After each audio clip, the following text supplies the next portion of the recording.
Imagine that on October 19th, 2025, at 9:30 in the morning, you were visiting the Louvre. You'd just walked past the Mona Lisa, fought through the usual crowds, and decided to explore the quieter galleries upstairs.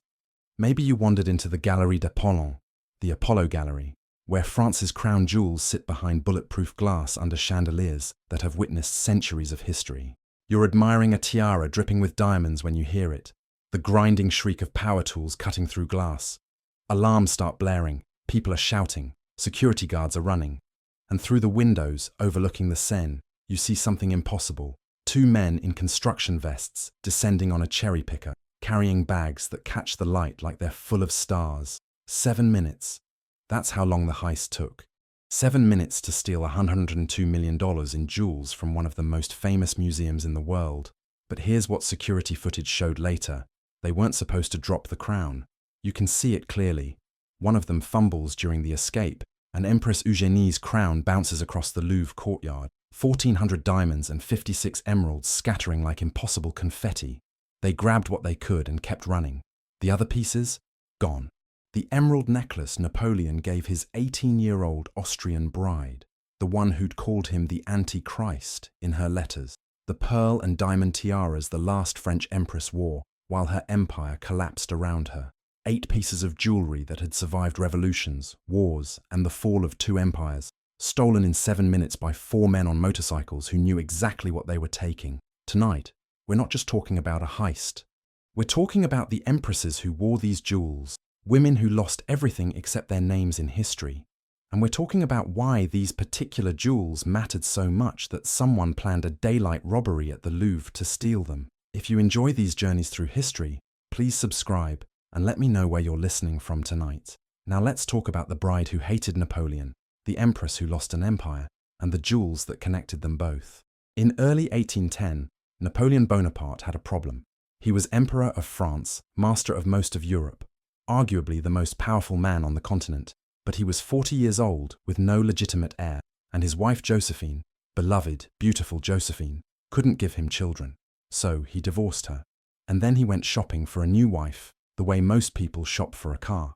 Comparing options, checking specifications, making offers through intermediary. He needed someone young enough to bear children, someone from a proper royal family to legitimize his upstart empire, someone whose marriage would seal a political alliance, and maybe, just maybe, bring some stability to a Europe that had been at war for nearly 2 decades. First, he was considered the Grand Duchess Anna Pavlovna of Russia. She was 14 years old, which even by 19th century standards was uncomfortably young, but she was the Tsar's sister, and a marriage would cement the Franco-Russian alliance. Negotiations dragged on for months, while the Russian court debated whether marrying their princess to the Corsican upstart was brilliant politics or unforgivable degradation. While Napoleon waited for Russia's answer, Austria made him a better offer. The Austrian foreign minister, Clemens von Metternich, suggested Marie-Louise, the 18-year-old daughter of Emperor Francis II of Austria. She was young, presumably fertile, royal by any definition, and her marriage to Napoleon would end 18 years of brutal warfare between France and Austria. There was just one small problem. Marie-Louise had been raised to hate Napoleon with every fibre of her being. Austria and France had been enemies for her entire childhood. Napoleon had defeated Austrian armies repeatedly, occupied Vienna twice, dissolved the Holy Roman Empire, and stripped Austria of 20% of its population in punitive peace treaties. Marie-Louise's father had gone from Holy Roman Emperor to merely Emperor of Austria. Because Napoleon had destroyed the empire her family had ruled for centuries. In her private letters, Marie-Louise called Napoleon the Antichrist. She referred to him as the Corsican ogre and Krampus, the demon from Austrian folklore who punishes children. When she heard rumours that Napoleon was looking for a wife, she wrote to her governess, "I pity the poor princess whom he'll choose." She meant every word. And then, in February 1810, her father and Metternich informed her that she was that princess. To her credit, Marie-Louise didn't throw a fit or refuse. She was an imperial archduchess, raised to understand that her marriage was a political tool, not a personal choice. When asked for her consent, she replied with perfect Habsburg duty, "I wish only what my duty commands me to." But her letters to friends told a different story. She wrote, "Just to see the man would be the worst form of torture. She confessed she was prepared to sacrifice my own happiness for the good of the state, which is 19th century aristocratic speak for, I'm being sold into marriage and there's nothing I can do about it. The proxy wedding took place in Vienna on March 11th, 1810. Marie-Louise stood in the Augustinian church, while Napoleon's representative, her uncle Archduke Charles, placed a ring on her finger on Napoleon's behalf. The church blessed 12 rings, because nobody actually knew what size Napoleon's finger was, which tells you everything about how well these people knew each other. Napoleon, meanwhile, was busy preparing for his new bride with the enthusiasm of a man who genuinely believed he could make this work. He had all of Josephine's apartments in the imperial palaces completely refurbished. He commissioned an entirely new wardrobe for Marie-Louise, mostly in white silk because he thought it would suit her. He personally selected jewelry for lots of jewelry, inspecting every piece himself to make sure it was worthy of an empress. And then there were the emeralds. Napoleon gave Marie-Louise an emerald necklace and earrings set as a wedding gift. 32 intricately cut emeralds set in gold, with 1,138 diamonds surrounding them. They were magnificent, extravagant, and very clearly intended to say, "Welcome to the French Empire. Here are some gemstones worth more than most people will earn in their entire lives." The emeralds were symbols of everything this marriage represented: wealth, power, a peace treaty disguised as jewelry. Marie-Louise left Vienna on March 13th, probably expecting never to return. When she crossed into France, she was subjected to a bizarre ritual that Marie Antoinette had endured 40 years earlier. She was stripped completely naked at the border. This wasn't cruelty, it was tradition. Royal brides entering France were required to keep nothing from their homeland, especially not their clothing. So Marie-Louise was stripped of her dress, corset, stockings, chemise, everything, leaving her completely naked in a room full of French attendants. Napoleon's sister Caroline then supervised while the nude Archduchess was bathed and redressed entirely in French garments. It was humiliating, symbolic, and thoroughly French in its commitment to ceremony over basic human dignity. Marie-Louise met Napoleon for the first time on March 27th at Compiègne, about 50 miles northeast of Paris. She'd been traveling for 2 weeks, subjected to increasingly elaborate ceremonies and increasingly anxious about meeting the man she'd been taught to hate. When Napoleon walked into the room, she looked at him, short, ordinary looking, nothing like his propaganda portraits, and said, "You are much better looking than your portrait," which was either a genuine compliment, a brilliant piece of diplomacy, or the 19th century equivalent of, "Well, this could be worse." The civil wedding was held in Paris on April 1st, 1810. The religious ceremony followed the next day in the chapel at the Louvre, the same Louvre where 215 years later, someone would steal Marie-Louise's emeralds in a 7-minute heist. Napoleon initially told an aide that he had married a womb, which is possibly the least romantic thing anyone has ever said about their wedding. But something surprising happened. They actually grew to like each other. Marie-Louise wrote to friends that Napoleon was very eager and impossible to resist. She seemed genuinely pleased with her new role as empress. She participated in hunts, attended operas and balls, and by all accounts, settled into French court life with more enthusiasm than anyone expected. In July 1810, just 4 months after the wedding, Marie-Louise became pregnant. On March 20th, 1811, she gave birth to a son, Napoleon François Joseph Charles Bonaparte, immediately given the title King of Rome. Napoleon was ecstatic. He finally had his heir. The dynasty was secure. He told attendants he would rather never have children again than see Marie-Louise suffer through another birth like that, which was probably the closest thing to genuine affection Napoleon ever expressed publicly. For 3 years, it actually worked. Marie-Louise served as regent when Napoleon was away campaigning. She handled state business competently. She seemed devoted to her son, visiting him multiple times daily. The marriage that had started as a cynical political arrangement had become something almost resembling a partnership. And then Napoleon made the catastrophic decision to invade Russia in 1812. The Russian campaign destroyed the Grand Army. The retreat from Moscow killed hundreds of thousands. By 1813, all of Europe had turned against France. By 1814, enemy armies were marching on Paris itself. Napoleon sent Marie-Louise and their son away from Paris as the Allies closed in. He wanted them safe in the Loire Valley, away from the fighting. He promised he'd see her soon. He never did. Napoleon abdicated on April 6, 1814, and was exiled to the island of Elba. Marie-Louise returned to Austria with her son, back to her father's court, back to the empire she'd left 4 years earlier. Napoleon wrote to her from Elba, begging her to visit, to bring their son, to at least maintain some connection. She never came. Historians debate why. Some say her father and Metternich prevented it, keeping her in Austria against her will to prevent any possibility of a Bonaparte restoration. Others say Marie-Louise had simply moved on. She'd done her duty, born an heir, and now she was free to return to her real life. The truth is probably somewhere in between. She was still young, only 22 when Napoleon fell. She'd spent 4 years as Empress of France in a marriage she'd never wanted, but had made work. Now that marriage was over, the empire was gone, and she had a choice: follow Napoleon into exile or return to being an Austrian archduchess. She chose Austria. By September 1814, just 5 months after Napoleon's abdication, Marie-Louise had taken a lover, Count Adam von Neipperg, an Austrian military officer assigned as her companion.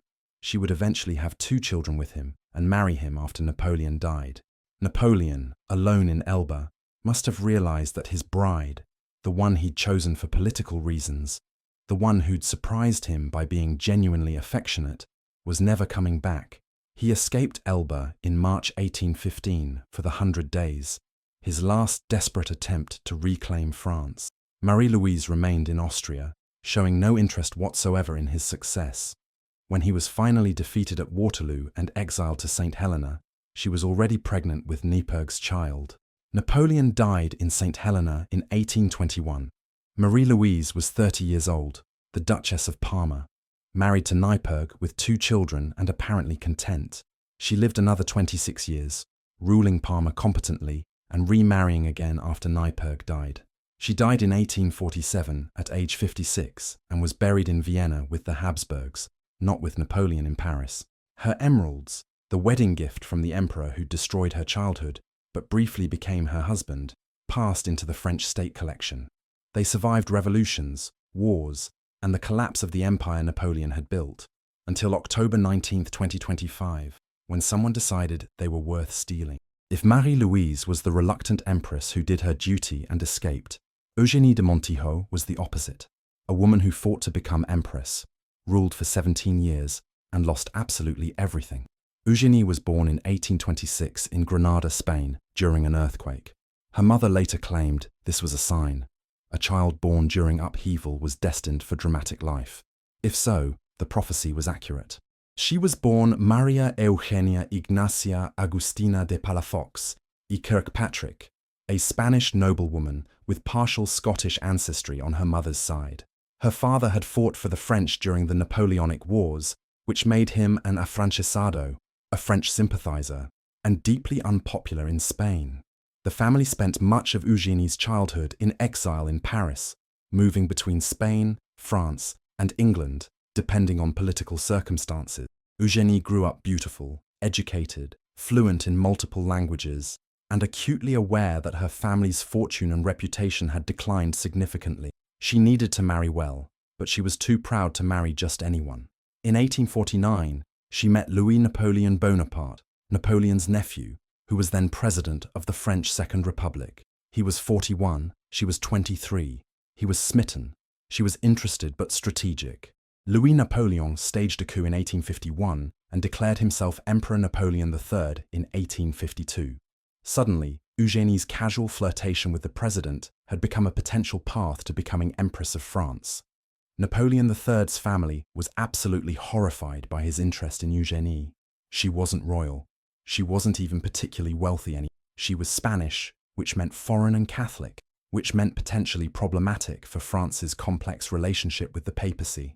Princess Mathilde, Napoleon III's cousin, who'd been serving as his official hostess, was furious at being displaced. Prince Napoleon, Plon Plon, who'd expected to inherit if Napoleon III died childless, realized a marriage meant potential heirs and the end of his dynastic hopes. The ministers opposed the match. The family opposed it.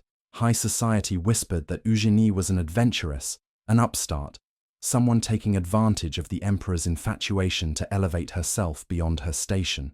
Napoleon III didn't care. On January 22, 1853, he announced his engagement with a statement that basically told everyone to shut up. I preferred a woman whom I love, and compared to the union with a stranger who would bring benefits, not without sacrifice. Translation: I'm marrying her because I want to, not because it's politically convenient, and you can all deal with it. They were married on January 30th, 1853. Eugenie became Empress of the French at age 26. Napoleon III gave her the pearl and diamond tiara as a wedding gift, 212 pearls of various sizes, and 1,198 diamonds, created by the jeweler Alexandre Gabriel Lemonnier, specifically for the imperial wedding. The tiara could be disassembled into brooches, because Victorian jewellery was modular like that. Wear it as a headpiece for state occasions, break it into smaller pieces for less formal events. It was a practical luxury, which was very Eugenie. She also acquired another stunning piece, a sapphire and diamond diadem from the collection of Queen Marie-Amélie and Queen Hortense. 24 Ceylon sapphires, 1,183 diamonds, also designed to be disassembled into wearable brooches. Some historians suggest it may have originally belonged to Marie Antoinette, though the provenance is unclear. Eugenie wore these jewels at the glittering court functions at the Tuileries Palace, presiding over what became known as the Circus Empire, a court so dedicated to pleasure, scandal, and ostentation that it made other European monarchies look restrained by comparison. Eugenie was a fashion icon. When she started wearing crinolines in 1855, the entire continent adopted them. When she abandoned vast skirts for more fitted silhouettes in the late 1860s, fashion followed her again. She dictated style across Europe, collaborated with designer Charles Frederick Worth, and made Paris the undisputed capital of fashion and luxury. But she was more than just a pretty face in expensive dresses. Eugenie served as regent of France 3 separate times, 1859, 1865, and 1870, when Napoleon III was away campaigning. She wasn't a figurehead regent. She actively participated in governance, consulted with ministers, made decisions. Napoleon III trusted her judgment and discussed state matters with her daily when he was in Paris. She was a devout Catholic, which balanced Napoleon III's more liberal tendencies. She championed causes related to women's health, education, and childcare. She established scientific research programs. She fought against anti-Semitism in government policy, which was remarkably progressive for the era. She also had an obsession with Marie Antoinette. Eugenie restored the Petit Trianon at Versailles for the 1867 Universal Exhibition. She collected Marie Antoinette's furniture, commissioned paintings of her, studied her life in detail. Friends worried about the obsession. Eugenie reportedly said she feared she'd face the same fate, a foreign-born empress, criticized for extravagance, ultimately fleeing Paris in terror. She was right to worry. Eugenie gave birth to the Prince Imperial, Napoleon Eugène Louis Bonaparte, on March 16, 1856, after an earlier miscarriage. The birth secured the succession, which should have made everything safer. Instead, it just gave her more to lose. While Eugenie focused on etiquette, fashion, and her official duties, Napoleon III had affair after affair. The court became notorious for its sexual license. One historian described it as a place where adultery was the norm, and a one-night stand with the emperor was a badge of honor. Eugenie responded by becoming increasingly rigid about public morality, insisting that women who scandalized the drawing rooms prove they attended mass regularly. It was a losing battle. In 1870, everything collapsed. The Franco-Prussian War, which Eugenie was partly blamed for encouraging, though historians debate how much influence she actually had, was a catastrophe. France was crushed by the Prussian military. On September 1, 1870, Napoleon III was captured at the Battle of Sedan along with his entire army. When news reached Paris, the reaction was disbelief, rage, and panic. Eugenie was serving as regent, trying to manage a government and military that had just been defeated comprehensively. Crowds gathered outside the Tuileries Palace, angry and hostile. On September 4, 1870, Republican deputies proclaimed the end of the Second Empire and the return of the French Republic. The empire, Eugenie's empire, the one she'd spent 17 years building and defending, was over. Eugenie had to flee Paris immediately or risk being trapped, possibly killed by revolutionary crowds. Her American dentist, Thomas Evans, helped her escape through backstreets disguised as a nurse. They made their way to Deauville on the coast, where a British yacht took her to England. She escaped France with almost nothing. No money, no jewels, no possessions beyond what she could carry while disguised. Everything else was left behind, including the pearl tiara, the sapphire diadem, the emerald crown that would later bounce across the Louvre courtyard during a heist in 2025. Napoleon III joined her in England after being released from captivity. The imperial couple lived in exile at Camden Place in Chislehurst, trying to rebuild some semblance of life after losing an empire.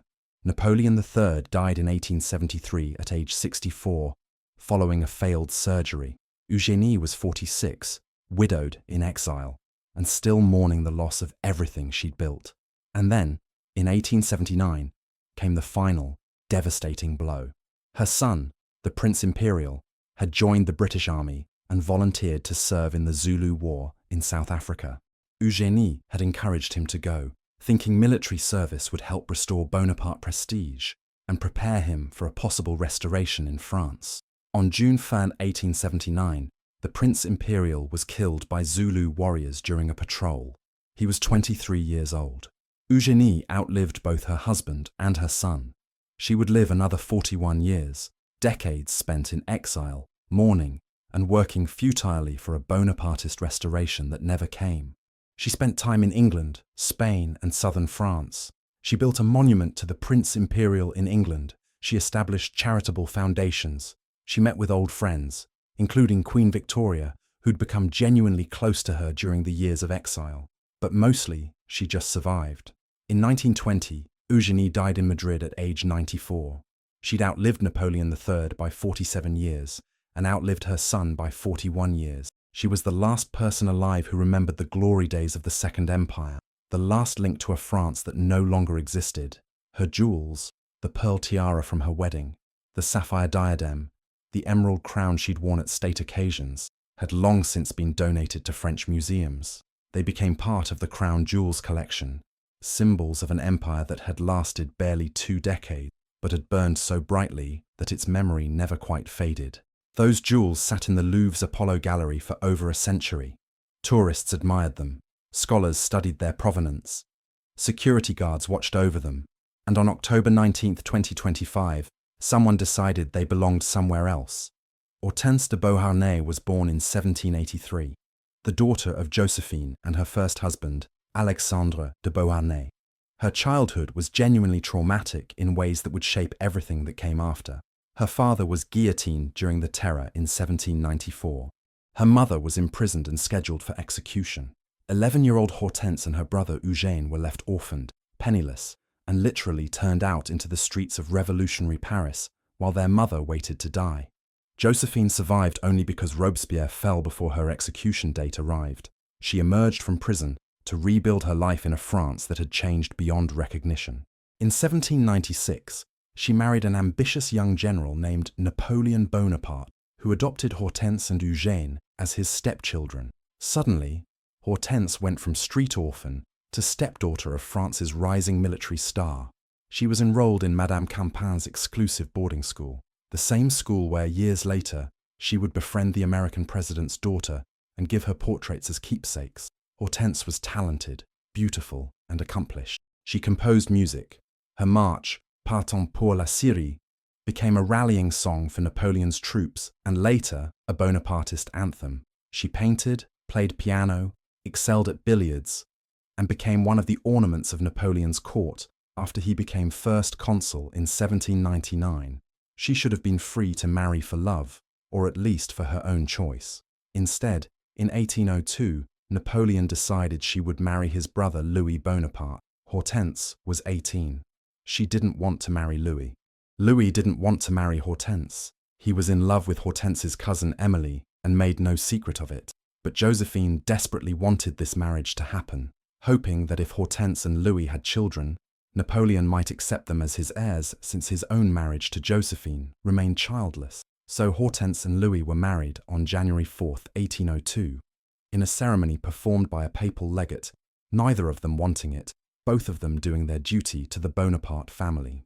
The marriage was a disaster from day one. Louis suffered from severe arthritis caused by syphilis. He had dramatic mood swings that may have been an undiagnosed mental illness. He was insanely, irrationally jealous, constantly accusing Hortense of affairs whether she was having them or not. They lived in separate parts of whatever palace they occupied and avoided each other whenever possible.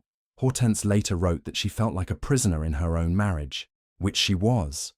Women couldn't divorce in Napoleonic France unless their husbands agreed, and Louis wouldn't agree because it would mean admitting failure to his powerful brother. Despite the mutual hatred, Hortense gave birth to 3 sons. The first, Charles Napoleon, was adopted by Napoleon as his heir. The emperor was so pleased that he might finally have dynastic succession that he overlooked the fact that Louis was barely speaking to Hortense when the child was conceived. Charles died at age 4, devastating everyone. The second son, Napoleon Louis, was born in 1804. The third, Louis Napoleon, was born in 1808. That third son would eventually become Emperor Napoleon III, making Hortense the mother of France's last emperor. In 1806, Napoleon made Louis the King of Holland.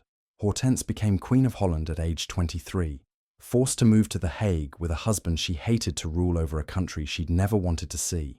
The Dutch initially welcomed her warmly. She learned Dutch, visited markets, attended ceremonies, and tried to make the best of an impossible situation. But being queen couldn't fix her marriage, and Louis's jealousy only intensified with her public popularity. Here's where Hortense's jewels enter the story. The sapphire and diamond diadem, the one that would later be stolen from the Louvre in 2025, came from the collection of Queen Hortense and Queen Marie-Amélie. 24 Ceylon sapphires, 1,083 diamonds, designed to be disassembled into wearable brooches. Some historians believe it originally belonged to Marie Antoinette, though the provenance is unclear. Hortense wore this diadem at court functions in Holland and later in Paris. It represented her status as queen, her connection to the Bonaparte dynasty, her position in a family that ruled half of Europe. It also represented everything she'd sacrificed: her freedom, her happiness, her chance to marry for love, all for a crown she'd never wanted in the first place. By 1809, Hortense's marriage had deteriorated so completely that Louis sought a divorce from Napoleon. Napoleon refused, because dissolving his brother's marriage would look like admitting dynastic instability. So Louis and Hortense remained technically married, but completely separated, trapped in a legal fiction that satisfied no one. Then, in 1809, Napoleon made his own catastrophic personal decision. He divorced Josephine to marry Marie-Louise of Austria and secure his dynasty with a royal heir. Hortense lost her mother's position as empress and watched her be replaced by an 18-year-old Austrian archduchess. The Bonaparte family that Hortense had sacrificed everything for had just cast aside the woman who'd made it possible. In 1810, Louis abdicated the throne of Holland and fled into exile, leaving Hortense as regent for their son Napoleon Louis. She ruled Holland competently for a brief period before Napoleon simply annexed the country to France, making the whole kingdom experiment pointless in retrospect. Hortense returned to Paris, now free from her husband, but still trapped in the social role of a Bonaparte queen. She had affairs, most notably with the Comte de Flahaut, a sophisticated, handsome colonel who may have fathered one of her later children, though this was never confirmed. Napoleon fell in 1814. Waterloo happened in 1815. The Bonapartes were exiled from France forever by law. Hortense's mother, Josephine, had died in 1814. Her stepfather, Napoleon, was sent to St. Helena, where he would die in 1821. Her beloved brother, Eugenie, died in 1824. Her son, Napoleon Louis, died in 1831 during revolutionary uprisings in Italy.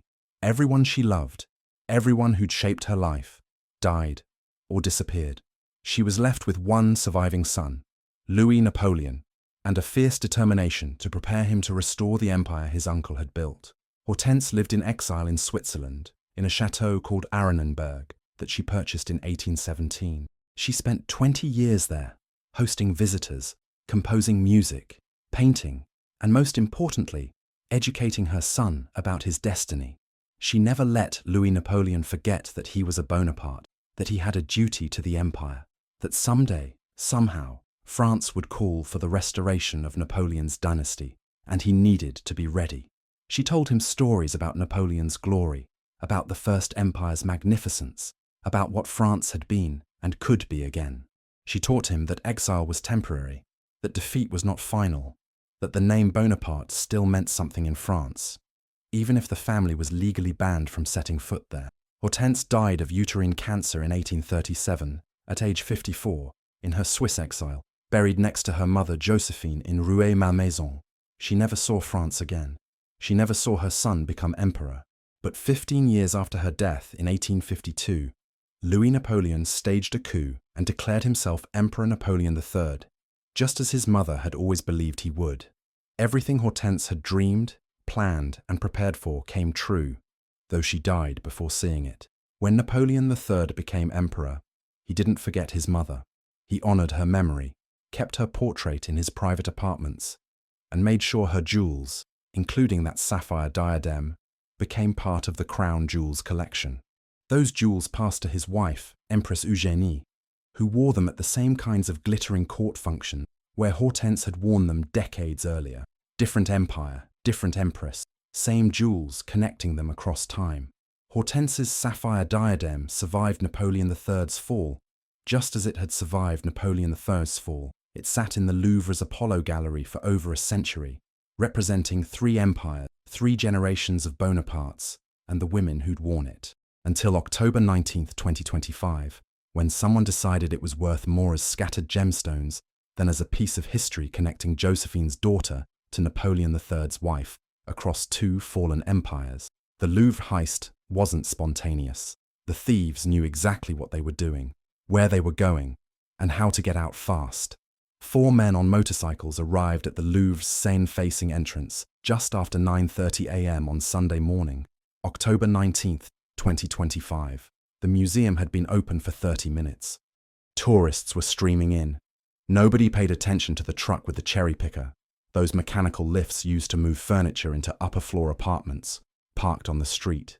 2 of the men, wearing construction vests and masks, used the cherry picker to reach a second-floor window of the Apollo Gallery. They cut through the window with angle grinders, the kind of power tool that makes a terrible screeching noise and throws sparks everywhere. Alarms went off immediately, but by then the thieves were already inside. They smashed 2 display cases and grabbed 8 pieces of jewelry. The entire operation inside the museum took 4 minutes. 4 minutes to break bulletproof glass and steal treasures worth over $100 million. As they descended in the cherry picker with their bags full of stolen jewels, one of them fumbled. Empress Eugenie's crown, 354 diamonds and 56 emeralds set in ornate gold, fell and bounced across the cobblestones of the Louvre courtyard. Security footage shows one thief hesitating, clearly wanting to retrieve it, but his partner pulled him toward the waiting motorcycles. They grabbed what they could and fled, leaving the damaged crown behind. 7 minutes total. From arrival to escape, the entire heist took 7 minutes. French police recovered 1 motorcycle and a helmet with DNA evidence. They found gloves. They're analyzing everything, hoping to identify the thieves. But the jewelry, 8 pieces, including Marie-Louise's emerald necklace and Eugenie's pearl tiara, remain missing. Art recovery experts are pessimistic. These pieces are too recognizable to sell intact. The thieves have almost certainly already dismantled them, selling the individual gems on the black market, where a single emerald or diamond is impossible to trace. The gold and silver settings probably melted down. The intricate craftsmanship of 19th century jewelers destroyed. The historical significance irrelevant to criminals interested only in the raw value of precious stones. What was stolen wasn't just $102 million in jewelry. It was Marie-Louise's wedding gift from a marriage that briefly stopped 18 years of war between France and Austria. Eugenie's tiaras from the last French imperial court, worn at balls and ceremonies that would never happen again. Physical pieces of Napoleon's empire, of Gilded Age grandeur, of a Europe that ended in the trenches of World War I.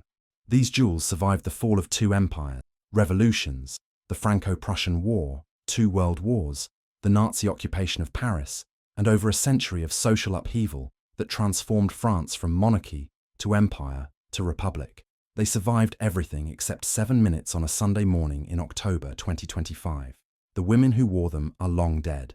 Marie-Louise, who learned to care for the man she was taught to hate, died in 1847. Eugenie, who lost throne, husband and son, died in 1920. Both are buried far from France, Marie-Louise with the Habsburgs in Vienna, Eugenie in England near her son. Their empires are gone. The Second French Empire lasted barely 2 decades. Napoleon III's reign ended in military defeat and exile, just like his uncle's. The Bonaparte dynasty, which had ruled France twice, disappeared into history. All that remained were the jewels, physical evidence that these empires, these women, these improbable moments in history had actually happened, that an Austrian archduchess really had married the Antichrist and bore him an heir, that a Spanish beauty really had become the last Empress of France and watched it all burn. Now those jewels are probably scattered across the international black market, broken into untraceable components, their history and meaning destroyed for the sake of raw monetary value. Unless they're recovered, and experts say that's unlikely, they're lost forever, like the empires they represented, like the women who wore them. All that survived 2 centuries of upheaval, gone in 7 minutes.